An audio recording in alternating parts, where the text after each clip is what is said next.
Okay, getting back to the Champion generator, I just discovered this fuel tank that I have will not fit. It's too large. It's larger than the area they give you here. So for the time being, I'll probably just do something dorky like strap it to the top of the cage, and maybe someday I'll run across the proper fuel tank. But as far as the electrical goes, I think I found out already what our problem is. I took the panel down and opened the back up. I could smell burnt as soon as I opened it up. This is the back of the 110 outlet. I'm hoping the camera's picking that up, but it's actually just burnt wide open. It's fried. So to confirm that, I'm going to get it started again and make sure we still got power going to the wires to it. All they've done, they just tapped the power off of the large plug, the RV plug, carried it over to the 120 plug. So I'll confirm that, but I think that is the problem. I mean, it's wasted. Plus, we saw the volt gauge was showing it was doing both the 240 and 110. So I bet that is a problem. I'm kind of curious about the possibility of upgrading this to just a standard dual outlet so I don't have to hunt up that specific one. I think it would fit in there, or I could add to the hokiness and maybe mount it across here. But one thing at a time. Let me get some fuel in it and we'll see if we're getting any power to the back side of that outlet.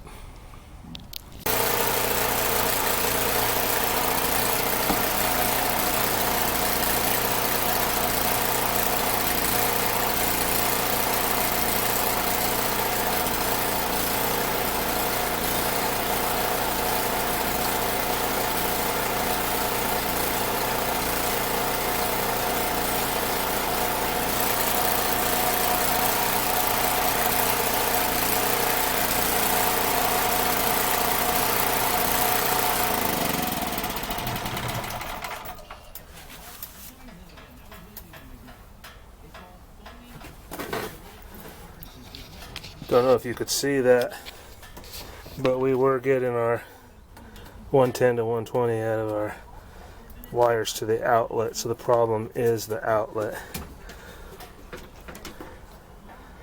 So that's cool, nothing serious then. That can be overcome. This is my hokey setup right now. It's just temporary because it's not very stable, but these planks are holding it up and a bungee cord holding it down.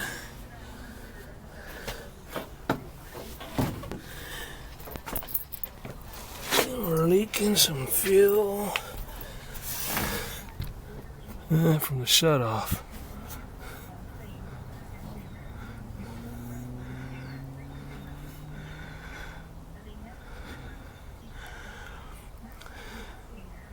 I've got this inline one in here, so if I can just get a barbed fitting to come right out of the tank, I can just plug that right into it and be done with that thing.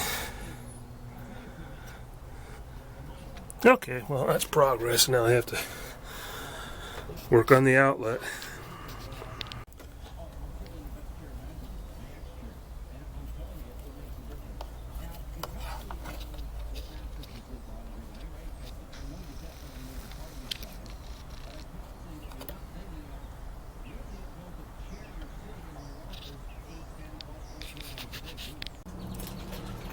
Well, this is kind of cool. Got the old one mostly out, but that terminal's melted together, so I got to cut that and put a new ring terminal on it. But that's not what's cool. I was looking through my box of electrical stuff, trying to see if I can mount a box on this so I could put a double gang on it or whatever. But going through my box of junk, found out I actually have one of these things in stock. 20 amp single outlet.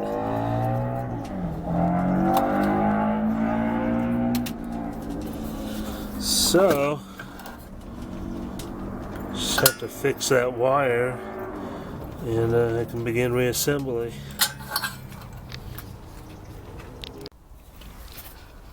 I'm installing the new receptacle right now.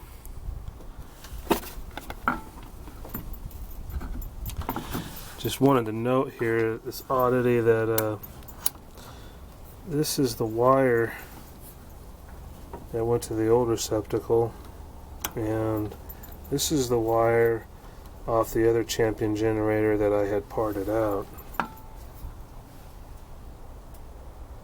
The red one's about twice the size, and they're both for, 120. I don't even think that's 14 gauge.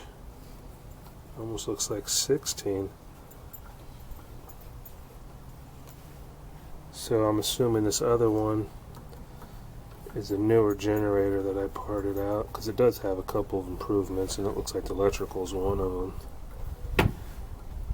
But what's interesting about this is, even though it's really underrated, it's not the wiring that failed, it was the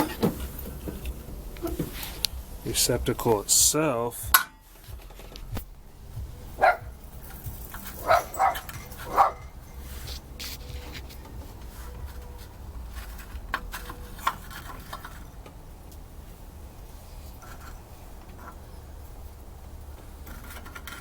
And they are 20 amp receptacles, but we know 20 amp is supposed to have 12 gauge wiring, at least in the house wiring. So I don't know if this is due to this just being a cheap Chinese generator, or maybe generators aren't required to meet the National Electric Code. Don't know, so for what it's worth.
Okay, I can call this one a wrap finally.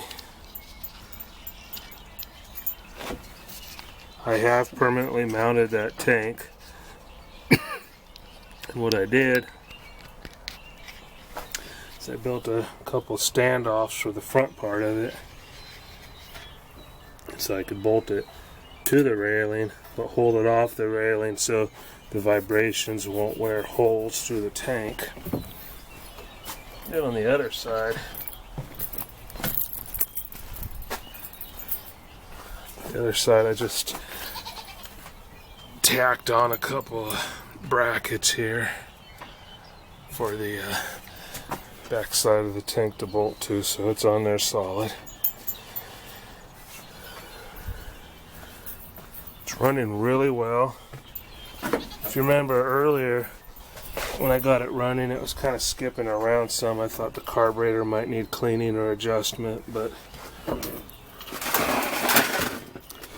check the simple things first.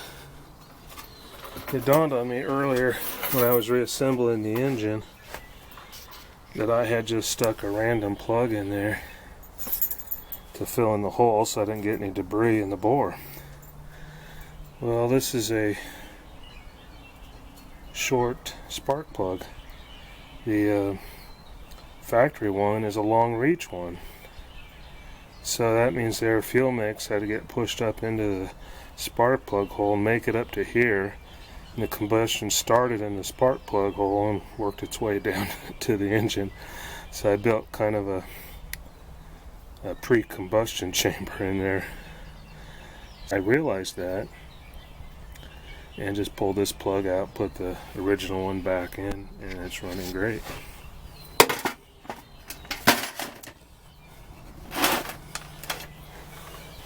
The wire that's unplugged here is this wire here, because of course somebody had jerked it out of the low oil sensor.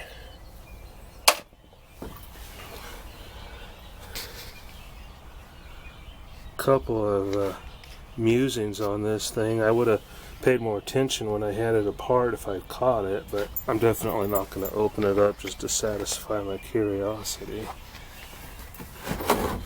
But we had observed in the previous video how they used a very low gauge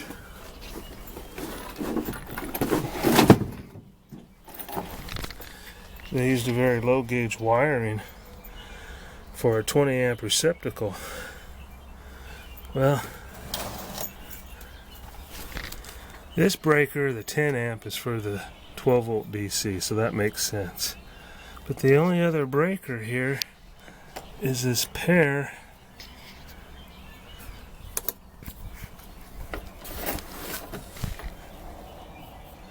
of 15s. Now, this thing has a 240 volt outlet on it. See the problem? One, there's not enough breakers to do all the AC current this thing is claiming, because two of these breakers should be pulled together and work in the 240. If they have these two working the 240, then that means one leg could blow and the other one would still be hot because there's no pulling between them. And if one of them is working this, it's still going through here, because this is just wired, actually this is wired straight into here.